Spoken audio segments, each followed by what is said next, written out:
Hey, what's going on, guys? My name is Bloodspill, and today I'm bringing you Road to Completionist Cape Episode 5.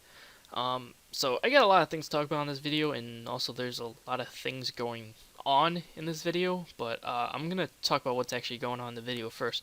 So, there is a requirement for the Completionist Cape where I have to catch this really big fish thing like 10 times or something like that, and that's what I'm doing right now. But I'm not putting all 10 catches into the video because that would take too long. So I just put in catch number 6 because I got a level off of it, and I put in catch number 10 just because, it's catch number 10. This is catch number 6 right now. So, yeah, I actually got a lot of clips for this episode. It was probably enough clips to break this video up into 2 episodes rather than putting it all together into one. Now, I know when you look at the length of the video, and then you divide by 2, it's kind of short, but I actually, sped up a few clips and I cut a few things out to make it somewhat short because I don't have that many things to talk about. So, yeah, that's why. But, this is catch number 10 right now. And, yeah, I have just a lot of clips in this episode because I got a lot of things done. Like, in the end, you're going to see me cross a lot of things off the list. You know something, guys? I was debating making this a weekly series. I was thinking of uploading on Saturdays and starting probably the first Saturday of next month. Mainly because, like I said before in the video, I got a lot done this episode, and I'm gonna cross a lot of things off the list, and I basically have a bunch of hard stuff left to do, and um, I was thinking of making them more like actual progress videos, just so you guys know what I have been doing or some stuff like that, even regardless of whether I have the clips or not. Like, usually I would wait till, I get a certain amount of clips or something like that before I put it together into an episode, but, yeah, I was thinking of releasing them weekly, and the lengths of the episode would just, vary a lot. If I feel that, the video is too short, I might, skip a week and then upload it the next week or something like that. So, yeah, weekly Road to Completionist Capes, and I also have other weekly series planned, but I'm not really going to get into that because I'm not completely sure whether I'm actually going to do them.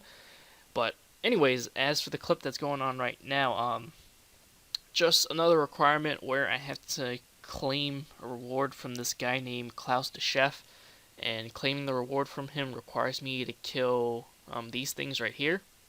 So right now I'm killing them, and then after I kill them I go get my reward.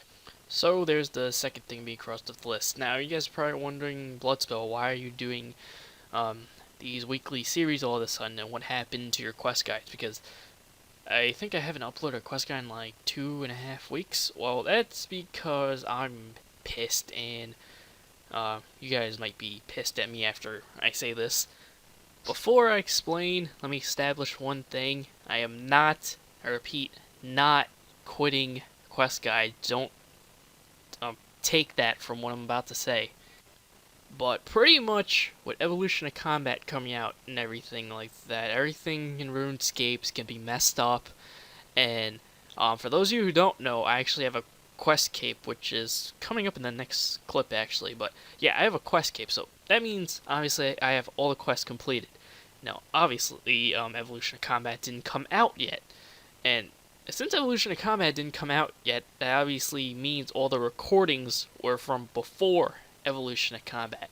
Now, the reason why I'm pissed is because there is really no point in making a guide for them because RuneScape is completely different in Evolution of Combat.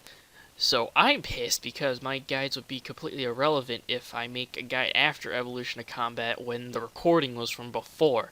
So, any quests guide that I don't have up at this point, I'm just not making a guide for it.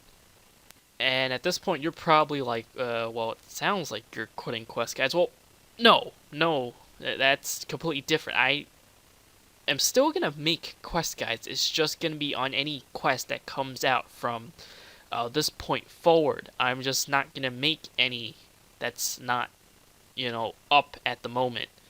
So yeah, that's the plan, and it's not really my fault. I mean, why has Jags even gotta release this update? Like I said in my EOC thoughts and opinions video, I don't mind it, but it's I don't know. RuneScape could do without it. That's pretty much what I'm saying. Although something I will do is I'm actually gonna go into the Dominion Tower after Evolution of Combat comes out. If you don't know what the Dominion Tower is, it's this place that you go to in the desert, and it's a tower, obviously, and you can actually refight some of the quest bosses. So something I thought about doing was to actually go in there and refight all the quest bosses they have available. So I could then make a guide on that, like fighting these bosses with the new combat system. So yeah, that's my plan for videos. Yeah, only making quest guides on new quests because Jagex sucks, and weekly Road to Completionist capes and weekly other series that I'm not completely sure about. If you have any ideas, leave them in the comment section below just so I know what you guys want to see. And I actually have a lot of video ideas. I'm trying to narrow down my options here because I can't really do them all at once. Anyways, you guys have been watching this clip for like a minute and a half and probably don't know what's going on, but I just want to get that explanation out of the way real quick. So what's going on here is another completion escape requirement where I have to kill these 5 goblin priests who are now ghosts, and I have to kill them to get their bones, and I have to bury them in like this alternate universe or something like that. And I had to do it with no armor, and at the same time some of them actually used multiple attack styles, so I thought it was going to be hard. As you could see, I brought an excessive amount of brews, but anyways, in this clip I got 72 summoning from doing my Tears of Guthics. Man, I love the new Tears of Guthics. Oh, yeah, new combat level 2, combat level 126. That's awesome. And in this next clip I am doing a bit of Artisan's Workshop. I'm currently trying to get 88 smithing because with the new dungeoneering update and everything, I kind of want to dungeoneer more, even with Evolution of Combat coming. I want to dungeoneer more, so I need some better binds as well. I'm trying to get 88 smithing so I can make my own Prometheum two-hander and Prometheum plate body. So yeah, and you guys are probably wondering how could I make those things with level 88 even though the plate body requires 99? Well, that's just because with my Herbler level I can actually boost to 99 smithing, so yeah, then I'll be able to make the Prometheum plate body and whatever. So yeah, trying to get 88. I actually got a few more levels after that last smithing clip, which you'll see later on, and right here I got a fire making level. I don't actually normally train fire making off of using magic logs. I was actually doing a daily challenge, which was a complete rip-off. I had to add like 320 magic logs to like a bonfire or something like that, and I got completely ripped off because they didn't give me a challenge mystery bag, which normally like compensates for like the cost of the stuff and everything like that.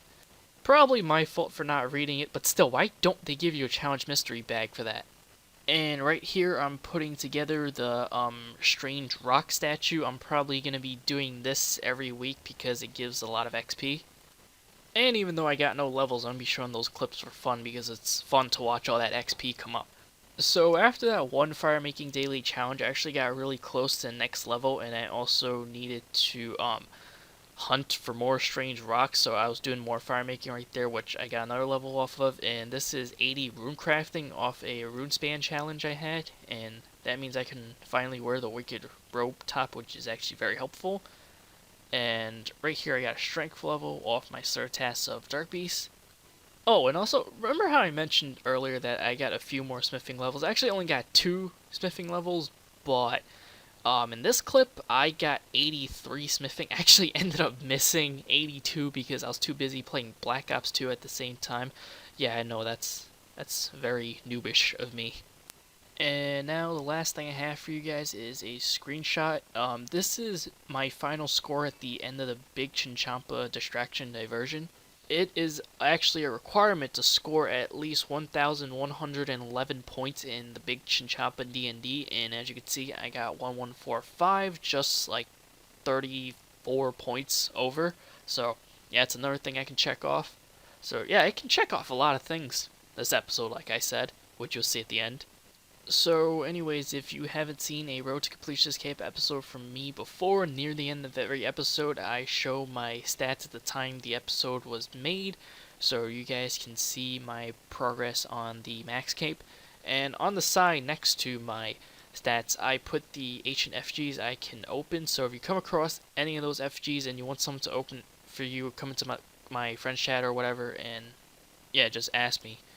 And before anyone says anything, I know I don't have 97 herbal or 91 farming or 93 farming, but all those stats can actually be boosted to. You know something funny, speaking of 97 herblore, I haven't actually trained herblore after getting 96, and right now I'm only 100k away from 97, and that was purely off of like, I don't know, effigies, herblore pendants, dungeoneering doors, and making untradeable potions like overload, things like that. That's the only thing I was getting herblore XP off of, and maybe some like XP lands to screw a fortune there targeted towards herblore.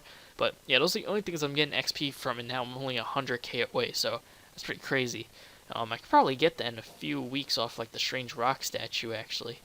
So, once again, if you guys have never seen a Road to Completionist Cape episode from me before, this is the last segment of all my episodes where I show you a full list of the requirements for the untrimmed Completionist Cape, and I show you which requirements that I have completed.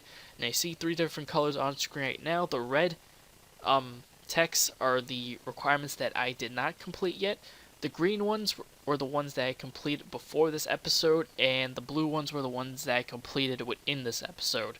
So yeah, I got to cross 5 more things off the list, and there's only like 5 things left to do, but they're fairly long. And if you didn't see them, I put a star next to all prayers unlocked from Dungeoneering. The reason why I put a star next to that is because I want to talk about that for a little bit. Because I heard in Evolution of Combat they were actually going to give you those prayers for free, so I don't know if they're still going through with that or what. But if you have some of those prayers, don't worry, they're supposed to refund them to you, the tokens, you know. And I put a star also next to that last thing where it says completed what's mine is yours and all of the dorks and borks post quest tasks. So what happened with that one was that after completing what's mine is yours, I actually did those tasks for fun, and I didn't even know they were an untrimmed completionist cape requirement. So I checked like maybe a week ago and I saw that they added that, and I'm like, I just didn't know it was a completionist cape requirement. So that's why it's green and why it has a star next to it as well. Also why I don't have a clip for it. So anyways, yeah, this has been Road to Completionist Cape episode 5. Hope you guys enjoyed. Hope you guys aren't so pissed about the whole thing about my quest guides. Like I said, not really my fault. Jag just sucks. But anyways, like I said, hope you guys enjoyed. If you did, remember to leave a rating and subscribe. This is Bloodspill. I'm out.